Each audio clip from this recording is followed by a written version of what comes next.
다시 한번 옆에 있는 성도 인사합니다. 주님의 은혜와 평강이 함께하기를 축복합니다. 한 부부가 늘 부부싸움을 했습니다. 근데 그것을 보고 자란 딸이 어느 날 우연히 엄마의 핸드폰을 보게 되어진 거예요. 근데 그 통화 목록 가운데 시옷, 비읍, 니은이라는 그것이 딱 그게 있었습니다. 그래서 이 딸이 엄마한테 물어봤어요. 엄마, 시옷, 비읍, 니은이 누구야? 그러니까 엄마가 네 아빠지 누구야? 그런 거예요. 그러니까 이 딸이 어떻게 아빠를 시옷, 비읍, 니은 우리가 잘 아는 추측되시죠? 18 이렇게 할 수 있어 그런 거예요. 그러니까 엄마가 화를 내면서 그런 거예요. 야, 시옷, 비읍, 니은은 18 그게 아니고 서방님이야 그랬다는 거예요. 아 목소리 괜찮지요? 지금 제 목소리가 좀 안 들어와서. 목소리도 섹시하지요? 얼굴도 괜찮지요? 예, 감사합니다. 목소리가 오늘 좀 거시기 하더라도 잘 들을 수 있기를 부탁을 드리겠습니다.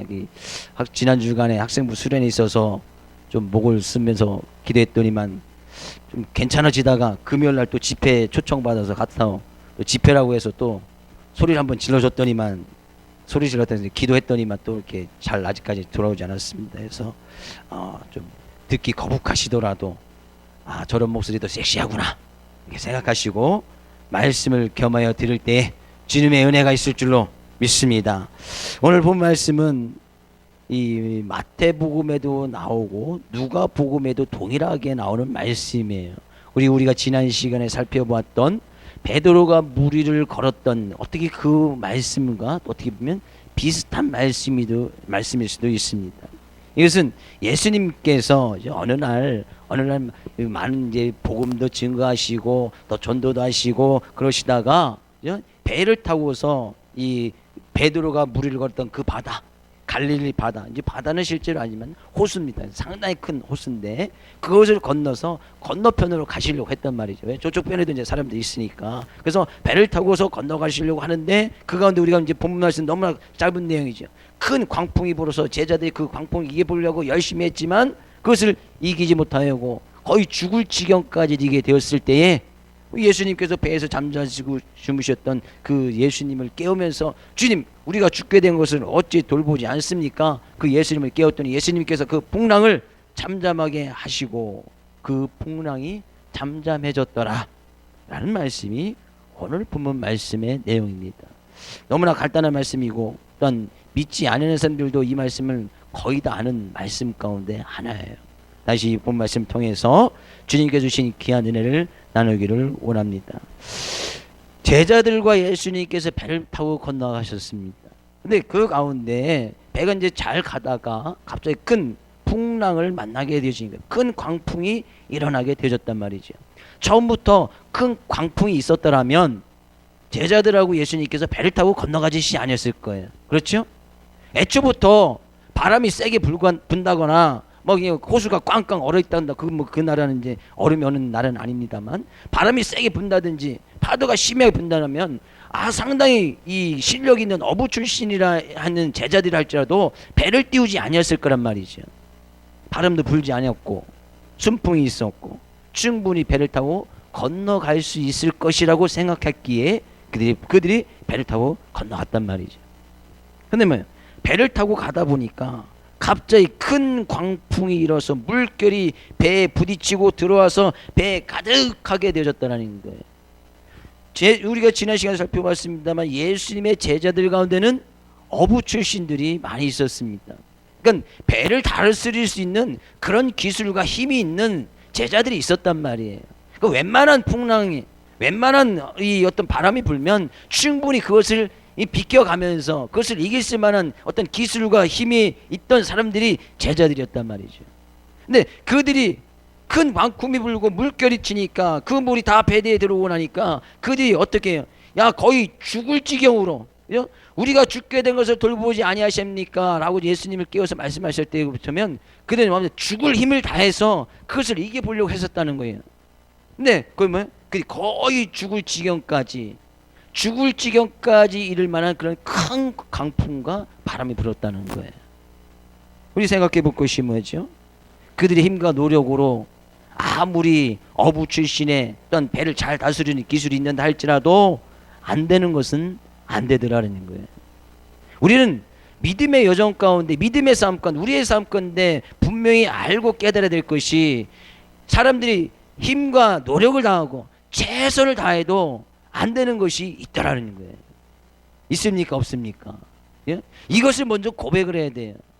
물론 우리는 이 세상의 삶 가운데서 최선을 다하고 힘을 다하고 노력을 하면 되는 것들도 있지만 안 되는 것도 있습니다.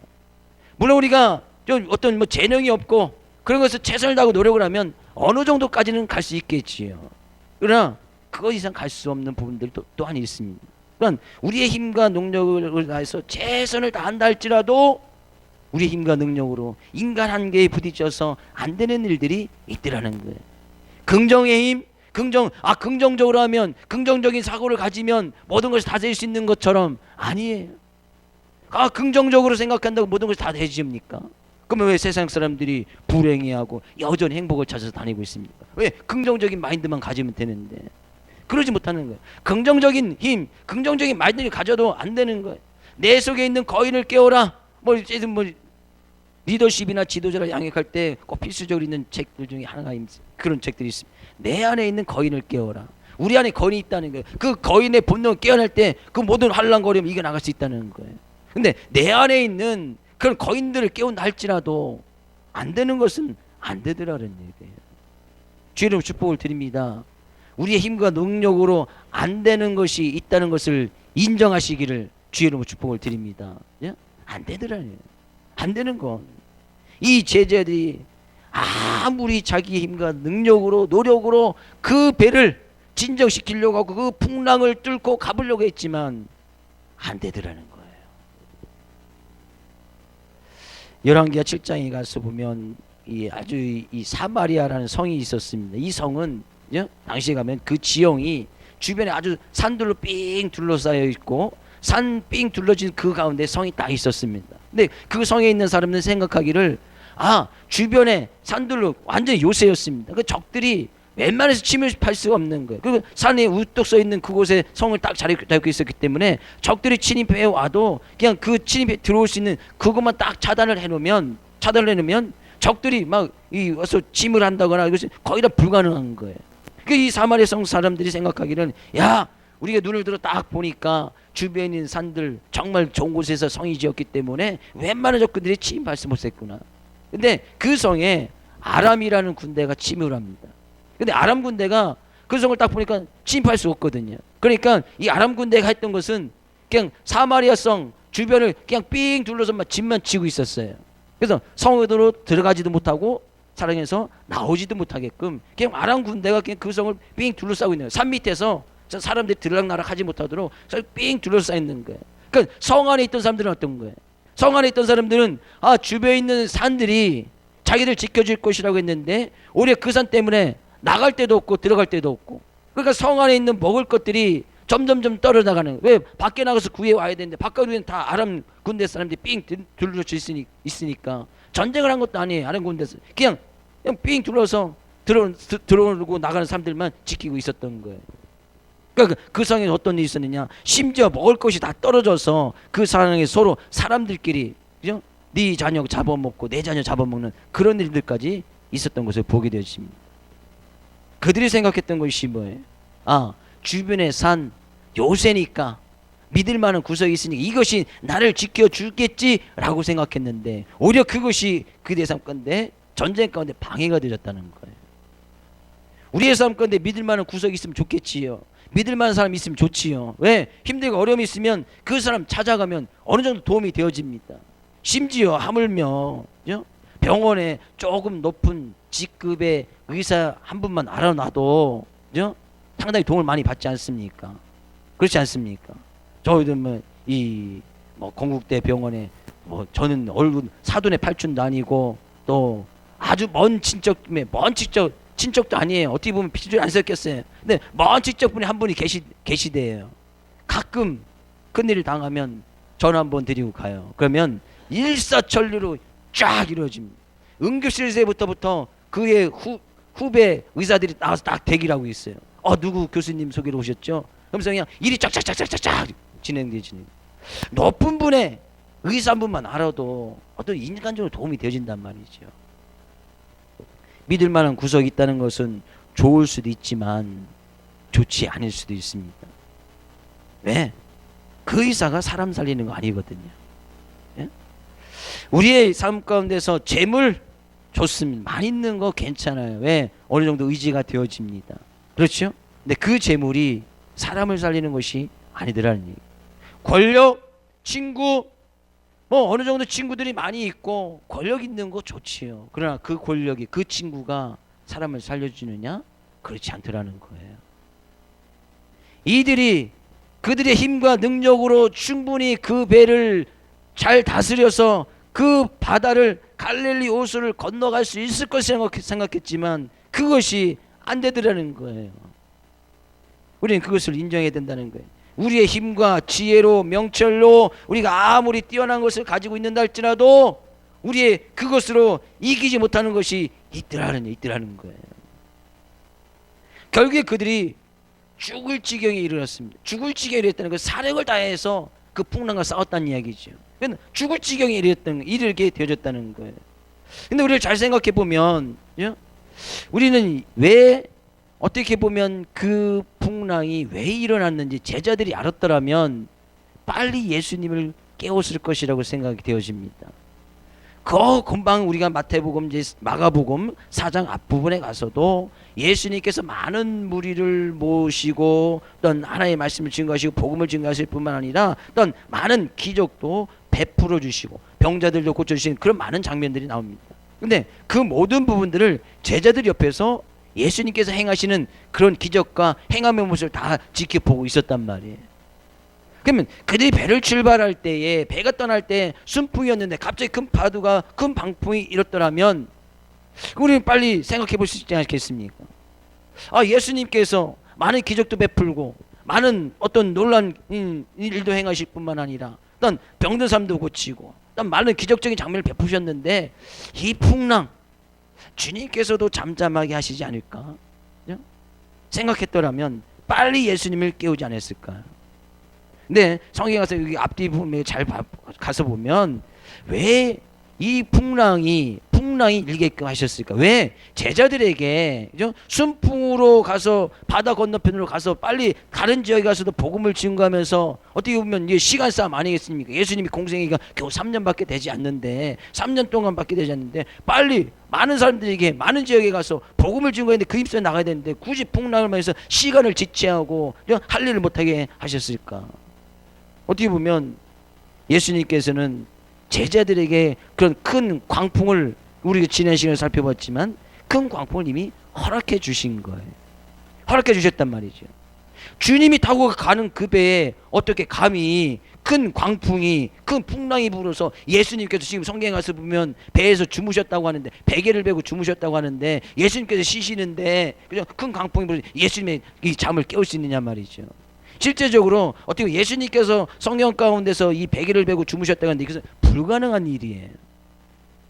불가능이 아니겠습니까? 지금같이 우리 유람선 몇천 명씩 타고 다니는 그런 배도 아니에요.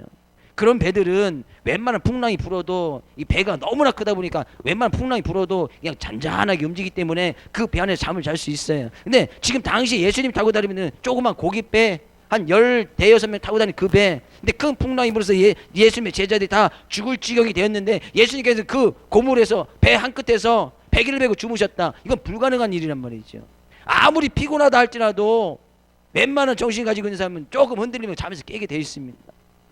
또 제자들이 사력을 다해서 그 풍랑을 이길 정도까지 시간이 지체되려면 아무리 피곤해서 잠을 자고 있다 할지라도 잠이 깨기 마련이에요. 그건 뭐예요? 우리는 추측해 볼 수 있습니다. 추측. 성경이 그렇게 얘기하고 있지만 예수님께서 잠을 자고 있는 척, 잠을 자고 있는 척 했을 것이다 생각이 들어져요. 왜? 그러니까 예수님께서, 제자들이 예수님을 딱 깨우니까 선생님 우리 죽게 된 것을 안 들어보니까 하니까 예수님께서 깨워서 바로 그 바람과 풍랑을 잠잠하게 시키는 것을 보고 있지 않습니까? 뭐예요? 예수님께서는 제자들이 자기를 빨리 불러주고 깨워주기를 지금 기다리고 있었단 말이에요.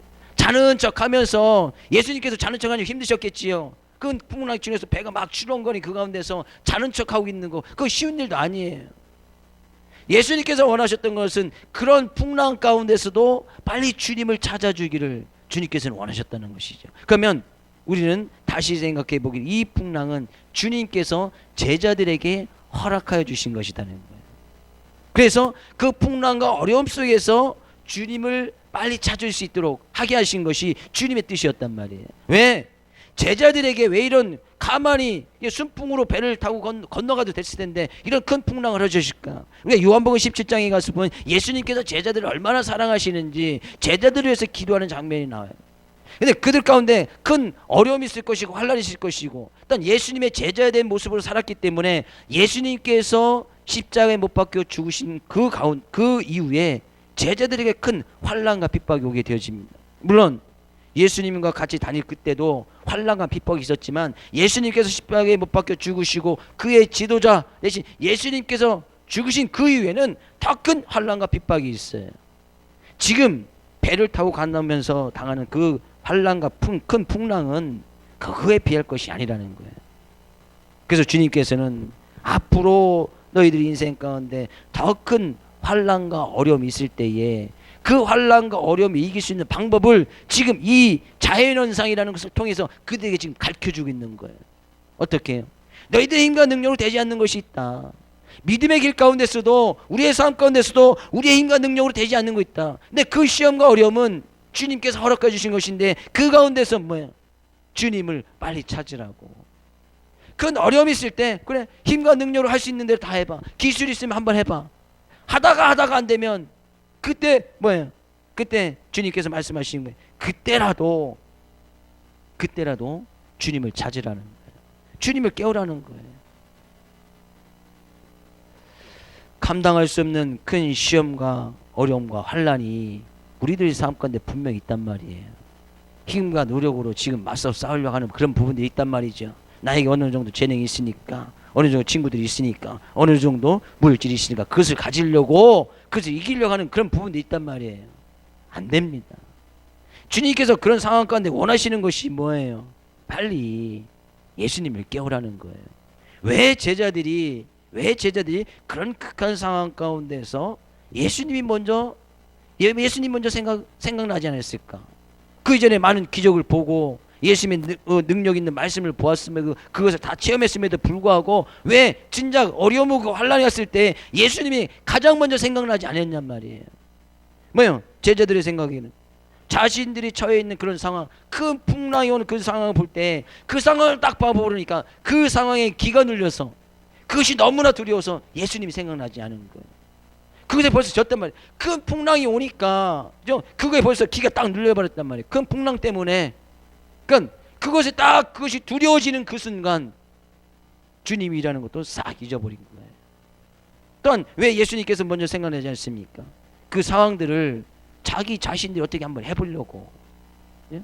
자기 힘과, 이 정도는 우리가 고기 잡으러 다닐 때도 충분히 만났던 것이고 우리의 힘과 능력으로도 충분히 이겼던 건데 한번 해보지 뭐.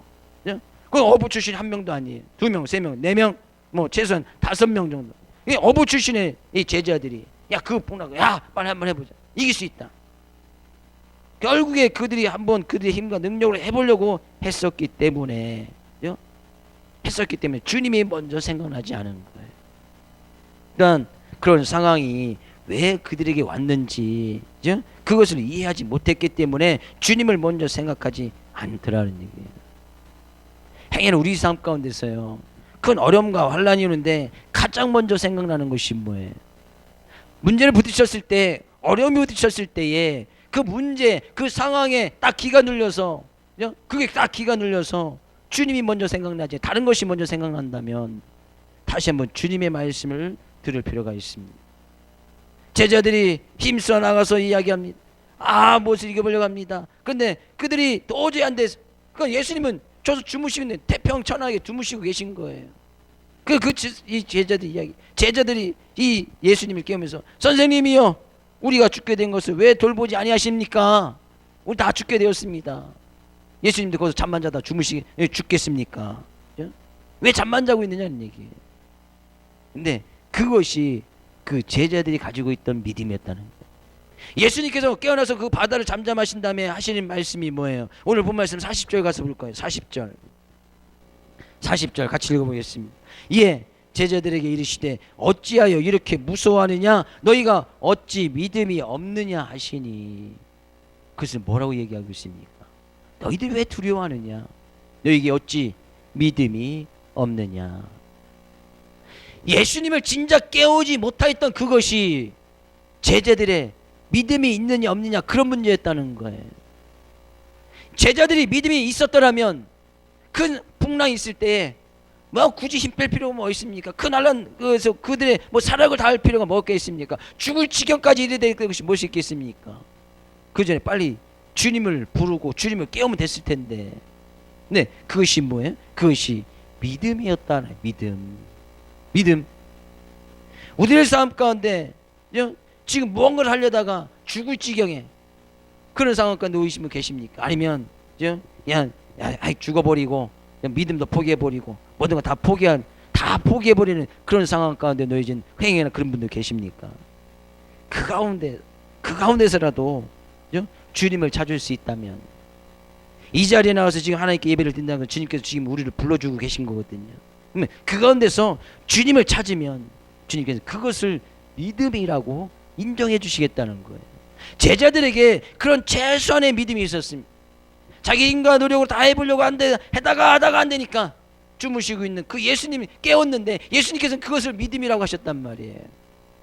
그러면 믿음이 있느냐 없느냐? 믿음이 있는 사람들은 빨리 예수님을 찾는 거예요. 믿음이 연약한 사람들은 자기 힘과 능력으로 다 해보다가 안 되면 그때서 주님, 그때 또한 믿음이지요.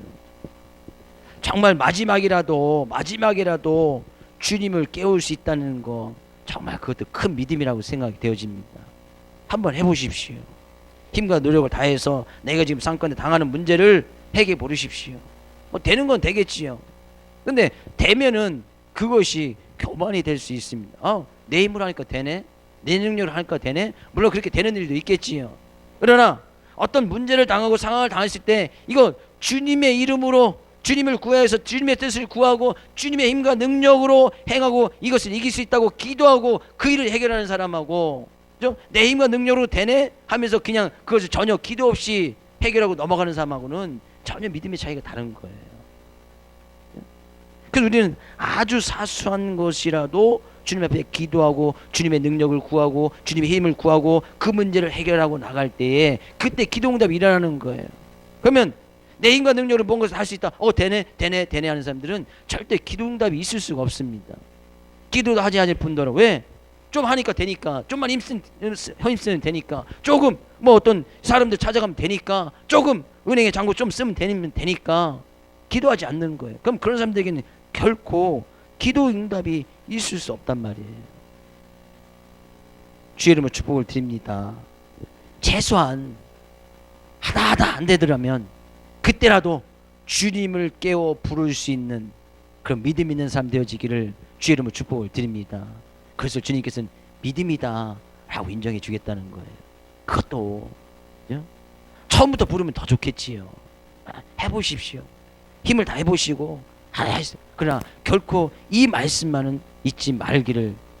최소한 죽을 똥 다스를 다 하다가 주님 나의 죽게 된 것을 왜 안 돌아보십니까? 주님 우리가 죽게 된 것을 거기서 나를 살려주시옵소서. 그때 주님을 부를 수 있는 그런 귀한 믿음. 성경 가서 보니까요, 시편 121편 3절 4절 말씀 가서 볼 거예요. 시편 121편 3절 4절 말씀 함께 읽어볼까요? 여호와께서 너를 실족하지 아니하게 하시며 너를 지키시는 이가 졸지 아니하시리로다. 이스라엘을 지키시는 이는 졸지도 아니하시고 주무시지도 아니하신다. 예수님께서는 그 배를 타고 가다가 풍랑이 올 것을 뻔히 알고 있었단 말이에요. 그러니까 예수님께서 그냥 자는 척 주무시는 척 하고 있었단 말이에요. 제자들이 지금 환난을 당해서 죽을 지경이 됐는데 예수님께서 자기들이 사랑하는 그 제자들이 죽을 뻔하고 있는데 예수님께서 잠을 자셨겠습니까? 물론 예수님께서는 육체적인 모습을 오셨기 때문에 당연히 피곤하면 주무시기도 하고 때는 우시기도 하시고 먹을 것을 먹어야 육체적인 모습도 이뤄 가셨단 말이에요. 그러나 지금 그런 상황 가운데서는 예수님께서 주무실 그런 상황이 아니거든요. 그러니까 주무린 척하고 있었단 말이에요. 왜? 하나님은 우리를 실족하지 않게 하시고 우리를 지켜주시는 신은 졸지도 않으시고 주무시지도 않으시고 우리를 늘 지켜주시고 보호해 주시는 분인 것을 제자들에게 지금 가르쳐주기 위함이라는 거예요. 주님께서는 그런 큰 풍랑 가운데 같이 주님과 지금 그 배에서 동행하고 있더라는 얘기예요. 그러니까 우리가 큰 환난과 어려움을 당한다, 내가 정말 죽을 똥 쌀 똥, 지금 내가 믿음을 지켜나가는 그런 상황 가운데서 정말 모든 것을 포기하고 싶은 그런 상황 가운데서도 주님은 그 자리에, 주님을 찾는 그 자리에 주님을 부르는 그 성도님 삶 가운데 함께하고 계시더란 얘기예요. 그럼요, 잠자는 주님을 깨우면 어떤 일이 일어납니까? 그죠? 풍랑까지도 잠잠해지지 않습니까? 그죠? 바다더러 잠잠하라니 바다가 잠잠해지고 바람도 그치고 잔잔하여지더라. 삶 가운데 큰 환난과 풍랑이 주님을 비로소 그 가운데서 찾을 때에 주님께서 말씀하셔서 그 바람도 잠재우시고 그 풍랑도 잠재우시더라는 거예요. 잠자는 주님을 깨우면, 주님께 기도와 간구로 나가면 그때 우리의 삶 가운데 놀라운 기적, 놀라운 체험을 그때 할 수 있는 거예요. 주의 이름으로 축복을 드립니다. 저는 여러분 삶 가운데 늘 주님께 기도와 간구로 나감으로 인해서 이런 놀라운 체험들이, 기적들이 일어날 수 있기를 주의 이름으로 축복을 드립니다. 태풍, 폭우, 바람, 이것은 우리의 삶 가운데 도저히 우리의 힘으로 해결할 수 없는 그런 상황과 문제들을 이야기를 해요. 그 가운데서 주님을 찾으면 주님께서 반드시 길을 열어주시더라는 거예요. 안정하게 만들어주시다는 거예요. 삶 가운데 평안을 허락해 주시더라는 거예요. 그래서 우리는 주님을 부르면 부를수록, 잠자고 있는 주님을 깨우면 깨울수록, 그 주님 앞에 기도와 간구로 나가면 나갈수록 주님의 더 큰 은혜를 체험하고 더 큰 기적을 맛보아 알 수 있다는 거예요. 그래서 우리의 삶의 모든 부분들 가운데 주님께 기도와 간구로 주님을 깨우면서 나갈 수 있는 그런 귀한 믿음, 예수님께서는 그것 또한 믿음이라고 말씀하고 계셨기 때문에 그런 믿음을 소유할 수 있어야 된다는 거예요. 옆에 있는 성도하고 인사합니다. 우리 주님을 깨웁시다. 그렇다고 주님이 잠자고 계신다는 얘기는 아닙니다. 주님 앞에 늘 기도와 간구로 나가자는 거예요. 그것을 인정하란 말이에요. 우리의 힘과 능력으로 안 된다는 것을 인정하란 말이에요. 그 모든 상황은 주님께서 다 허락해 주신 주님의 주권 속에 있다는 것을 인정하란 말이에요. 왜? 바람과 풍랑도 예수님께서 말씀하시니까 그 풍랑도 잠잠해지고 바람도 잠잠해졌단 말이에요. 그럼 그 모든 상황은 주님께서 지금 다 주권을 가지고 주관하시고 있다는 그 사실을 이야기하고 있는 거예요. 그 상황이 주님에 의해서 왔다는 것을 갖다 인정하란 말이에요. 우리의 삶의 모든 부분들이 주님의 손에 의해서 이루어지고 있으면 인정하란 말이에요. 내 삶의 주인은 주님인 것을 인정하란 말이에요. 내 삶의 모든 주권은 주님이 가지고 있다는 것을 인정하란 말이에요. 거기서부터 믿음이라는 것이 시작되는 거예요. 그것을 인정하지 않으면 절대 주님을 깨울 수 없습니다. 절대 주님 앞에 기도하지 않습니다. 내 삶의 주인이 주님이 아니시고 내 삶의 주인이 여전히 내가 가지고 있는 힘과 능력이고 내가 가지고 있는 기술이고 내 옆에 있는 동료들이고 친구들이면 절대 주님을 깨우지 않는 거예요. 주님을 부르지 않는 거예요. 그냥 주님은 주무시게끔 그냥 내버려 두는 거예요. 그냥 내버려 두는 거예요. 그럼 삶 가운데 아무런 능력이 나타나지 않는 거예요. 다음에 또 어려움이 와도 그거 찾아가는 거예요. 지난번에 이렇게 했으니까 됐지. 제자들에게 가르쳐 주신 건 그거예요. 너희들 힘과 능력은 되지 않지? 그때 주님을 찾으라는 거예요. 앞으로 더 큰 환난과 어려움일 텐데, 우리의 믿음의 가운데서도 더 큰 어려움과 환난이 올 텐데, 그때 주님께서 원하시는 것이 뭐예요? 그렇게 어려움과 환난을 당할 때 죽을 똥 쌀 똥 하지 말고 애초부터 주님께 기도와 간구로 나가면 그것이 믿음 있는 모습이고 놀라운 일이 일어나게 될 것이다 라고 말씀하고 있는 거예요. 그랬더니요, 제자들이 이렇게 고백을 합니다. 41절 가서 볼까요? 41절. 그들이 심히 두려워하여 서로 말하되 그가 누구이기에 바람과 바다도 순종하는가 하였더라. 그들이 심히 두려워하여 서로 말하되, 누구를 보고 심히 두려워했다는 거예요? 예수님을 보고 두려워했다는 거예요. 그럼 그전에는 제자들이 예수님을 두려움의 대상으로 생각하지 않았다는 거예요.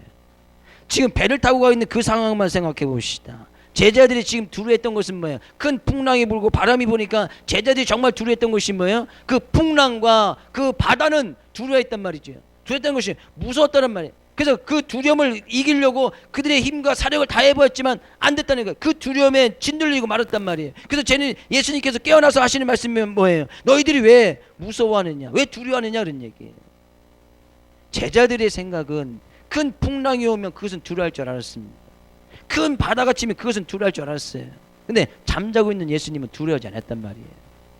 생각했죠. 제자들이 우리는 그래도 어부 출신이어서 힘도 있고 기술도 있는데 저 시골 갈릴리 촌구석에서 갈릴리에서 뭔 선한 것이 나올 수 있겠느냐. 목수의 아들 그 사람이 과연 우리 폭풍우를 헤쳐나가는데 뭔 도움이 될 수 있겠느냐는 얘기. 잠자고 있으니까 에이 너 그냥 잠이나 자고 있어. 제자들이 마음이 그랬단 말이에요. 그죠?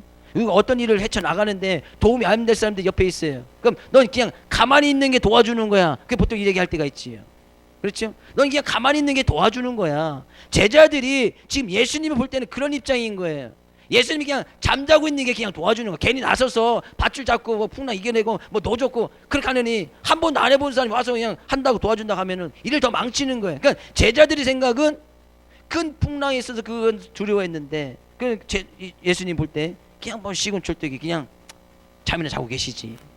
어떻게 저 잠이나 자고 있을까? 속으로 욕하면서 우린 죽게 됐는데 돌아보지도 아니하고 그 주님을 그렇게 생각했다면 그래서 제자들이 이 얘기했던 것이 뭐예요? 예수님을 부를 때 선생님이여 우리가 죽게 된 것은 아직까지 제자들 가운데 진정으로 주님을 온전히 믿는 믿음이 없었기 때문에 예수님 부를 때 선생님 정도 자기들의 귀한 말씀 어떤 깨달음을 주시는 그런 선생님 정도로만 이해했단 말이에요. 선생님이 뭘 할 수 있겠습니까? 가르치는 사람들이 한 번도 노져보지도 않고 풍랑을 배를 타보지 않은 사람들이 어떻게 그러니까 제자들이 예수님 볼 때 선생님 그냥 선생님 정도. 그러니까 선생님은 가만히 계시오. 우리가 해볼 테니까. 근데 예수님께서 잠에서 깨어나서 풍랑을 잠잠하게 하고 바람을 잠잠하고 난 그 예수님을 딱 그 볼 때에 그들이 심히 두려워졌다는 거예요. 예수님을 제자들이 볼 때에 심히 두려움의 대상으로 봤다는 거예요. 그전에는 뭐예요? 큰 풍랑만 두려워하고 큰 바람만 그들이 두려워했었는데 그 풍랑과 바람을 잠재우신 예수님이 그들의 두려움의 대상이 됐다는 거예요. 여기서 두려움이라는 것은 우리가 좀 성경적인 말로 우린 경외라는 말을 쓸 수 있습니다. 경외. 그전에는 에이 선생이 뭘 할 줄 알겠어. 아유 목수 출신이 뭐 받은 사람 어떻게 그 생리를 알겠어 하면서 예수님을 어떻게 보면 무시하고 하찮게 보던 그 제자들이 진짜로 그 예수님을 두려움의 대상, 경외의 대상, 신경에 가서 보면 그것은 예배의 대상. 여기서 두려움과 경외는 예배의 대상, 예배의 대상, 섬김의 대상으로 그런 주님을 바라보았단 말이에요. 제자들의 태도가 싹 바뀐 것을 보게 되집니다. 그때 주님을 정말 두려워하고 주님을 정말 경외할 때 그들의 자세가 달라지는 거예요. 자, 거기 가서 보면 예수님이 제자들이 머리 숙여 무릎을 꿇고 그런 주님을 우리의 주님으로 하나님의 아들로서 고백을 하게 되어집니다. 그것이 바로 두려움이에요. 그것이 바로 경외란 말이에요. 우리가 정말 높은 사람을 만나면 우리의 옷차림이나 마음가짐도 좀 달라지지요. 그렇죠. 저는 뭐 얼마 전에 시장도 만나봤는데 여러 목사님과 같이 만날 기회가 있어서 만났는데 시장님만 만나도 목사님들 옷차림 한번 다시 한번 하고 악수할 때도 공수리 한번 하고 시장님도 그렇게 하더라고요. 목사님들도 존경하는지 우리가 시장만 만나도 우리의 옷을 한번 되돌아보고 자세도 한번 되돌아보고 뭐 시장 앞에서 막 짝다리 짚거나 껌 씹으면서 시장 왔어? 막 이런 사람 없겠지요. 그렇죠? 혹시 그럴 분 계십니까? 제가 시장님 한번 모시고 올 테니까. 우리 교회 오라면 언제든지 올 거예요. 선거철이 얼마 남지 않았기 때문에. 제가 불러다 드릴까요? 대통령이 뭐라면 안 오겠지요? 네가 누구냐 그러겠지만 높은 좋은 사람, 어느 정도 사회적인 직급이 있는 그 사람 앞에 서도 우리는 태도가 달라진단 말이에요. 그 앞에서 껌 씹거나, 그죠? 그 앞에서 뭐 짝다리 짓거나, 그래 네가 높은지 내가 높은지 한번 해볼까 하면서 뭐 째려본다거나 그러지 않습니다. 제자들이 큰 풍랑, 큰 어려움을 당할 때는 그것이 두려워서 그것을 두려워했지만, 그것을 잠잠하신 예수님을 보시니까 그때 예수님이 풍랑을 두려워하는 것이 아니라 예수님을 두려워했다는 거예요. 두려움의 대상이 바뀌어졌단 말이에요. 그 두려움의 대상이 바뀌어지니까 그들의 자세가 달라졌단 말이에요. 자세가 달라졌단 말이에요. 이제는 선생님이 아니고 주님, 선생님, 그들의 어떤 지식적인 것을 깨우쳐주는 그런 선생님이 아니라 그들의 인생의 모든 것을 주관하여 주시는 그런 주님으로 고백하고 하나님의 아들이라고 고백하고, 그러면서 주님을 섬기고 예배하면서 나가다라는 거예요. 우리는 이 시간 주님 앞에 나왔을 때 예배를 드립니다. 누구한테 예배를 드립니까? 하나님께 드리죠. 그런 하나님, 우리는 위대하신 하나님, 높으신 하나님, 만왕의 왕 되신 하나님이라고 고백하면서 예배를 드립니다. 그런 하나님께 진정으로 예배를 드리는 사람들은 예배의 자세가 달라지는 거예요. 정말 하나님을 두려워하는 사람들은 예배의 자세가 달라진단 말이죠. 예배 드릴 때 뭐 짝다리 짚거나, 그죠? 뭐 저는 짝다리 짚는다, 예배 시간에 짝다리 짚고 뭐 발꼬고 있다고 해서 뭐라고 하지 않습니다. 그죠? 그냥 좀 째려줄 뿐이지, 예배 시간에 뭐 핸드폰 만지고 거기서 게임한다고 해서 제가 뭐라고 하지 않습니다. 예배 시간에 막 잔다고 해서 뭐라고 하지 않아요. 오죽하면 피곤하시면 자시겠나, 주무시겠나. 저 능력 있는 설교자 아닙니까? 저 피곤한 영혼들도 잠재울 수 있는 그런 능력. 할렐루야. 그래서 제 설교 시간에는 주무셔도 괜찮아요. 뭐라고 하지 않아요. 그러나 우리가 드려지는 그 예배가 정말 하나님을 두려워하며 그 하나님을 경외하면서 드려지는 예배라고 생각되어진다면 태도가 바뀌는 거예요. 어떻게 그 위대하신 하나님 앞에 예배를 드리는데 핸드폰 만지면서 게임하고 있고 눈을 지그시 감고 있을 수 있느냐는 얘기예요. 위대하신 하나님인데, 우리가 하나님, 그 하나님 정말 두려움의 대상이 아닌데 하나님을 두려워하지 아니하고 세상을 두려워했을 때는 큰 풍랑이 두려운 거예요. 큰 바람이 두려웠단 말이에요. 하나님, 주님은, 예수님은 잠자고 있던 말든 그냥 하찮은 시골뜨기 목수애들이 뭘 할 수 있겠나, 그 사람을 두려워하지 않았어요.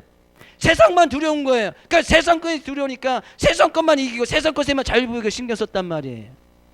그것을 이겨보려고. 왜? 그 두려움을 이겨나가야 자기도 그 위에 올라갈 수 있으니까, 성공할 수 있다고 생각하니까 세상 것에만 집중했어요. 세상이 두려우니까. 근데 이제는 그것이 두려운 것이 아니라 주님이 두려워진 거예요. 예수님이 두려워졌단 말이에요. 예수님을 경외의 대상으로 삼았단 말이에요. 예수님을 예배의 대상으로 삼았단 말이에요. 태도가 싹 바뀌어버린 거예요. 그러니까 큰 풍랑이 불어도 두려움의 대상이 큰 풍랑이 아니고 주님이니까 그들의 자세가 선생님이여 했다가 주님은 하나님의 아들이십니다, 그렇게 고백을 하는 거예요. 우리는 지금 그런 주님께 예배를 드리고 있단 말이에요. 여전히 세상 것이 두렵고 크게 보이십니까? 아니면 그것을 순종하게끔 만드는, 세상의 그 모든 문제까지도 주관하고 다스리시는 그 주님이 더 크게 보이십니까? 우리의 모든 죄를 위해서 십자가를 지신 그 주님이 정말 크게 보이고 위대하게 보인다면 우리 예배의 자세는 많은 부분이 달라져야 될 거예요. 많은 것을 포기해야 된단 말이죠. 많은 것을 버려야 된단 말이에요. 어떻게 그 위대하신 하나님 앞에 예배를 드리고 그 하나님이 두려워지는데, 그 하나님이 우리의 삶 가운데 늘 동행하시고 함께하고 있는데 아무 데나 가서 아무거나 먹고 아무 데나 가서 아무거나 행하고 아무거나 가서 마음대로 말하면서 다닐 수 있겠느냐 말이에요. 그것은 세상이 두려운 거예요. 하나님이 두려운 것이 아니에요.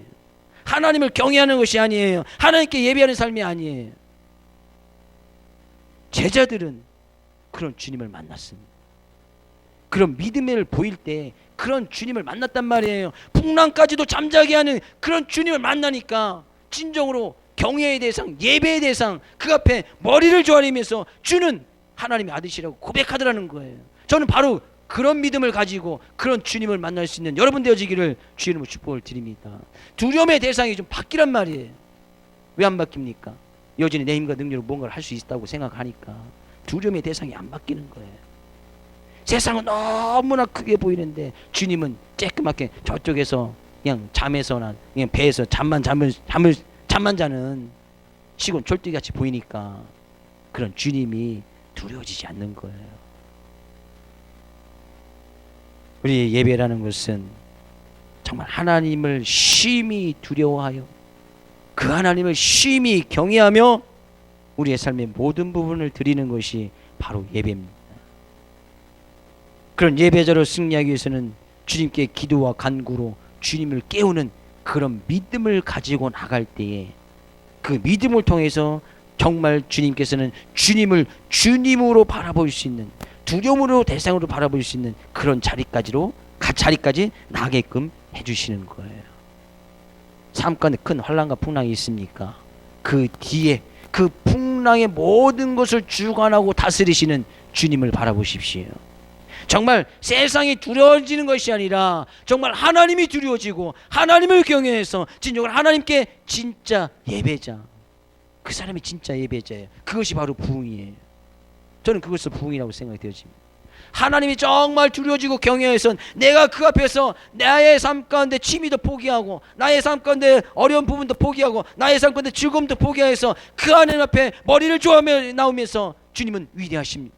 주님은 나의 인생의 모든 것 되십니다. 그런 주님이 나의 구세주십니다. 그런 주님이 나의 그리스도 되십니다 라고 고백하며 나오는 그 심령, 그것이 바로 부흥이 일어나는 거예요.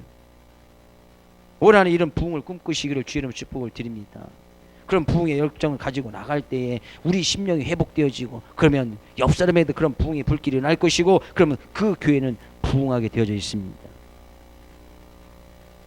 오늘 말씀을 통하여서 주님을 깨우십시오. 그것을 주님은 믿음이라고 말씀하고 있습니다. 그 믿음 가운데 그 믿음의 길로 가면 정말 주님이 두려워지는 거예요. 두려움의 대상이 세상 풍랑이 아니라 두려움의 대상이 주님이 되어지고 두려움의 대상이 우리를 위해서 십자가를 지신 그 예수님이 되어져서 온전히 그분 앞에 우리의 예배의 자세로, 섬김의 자세로 나갈 수 있는, 경외의 자세로 나갈 수 있는 여러분과 제가 되어지기를 주의 이름으로 축복을 드립니다.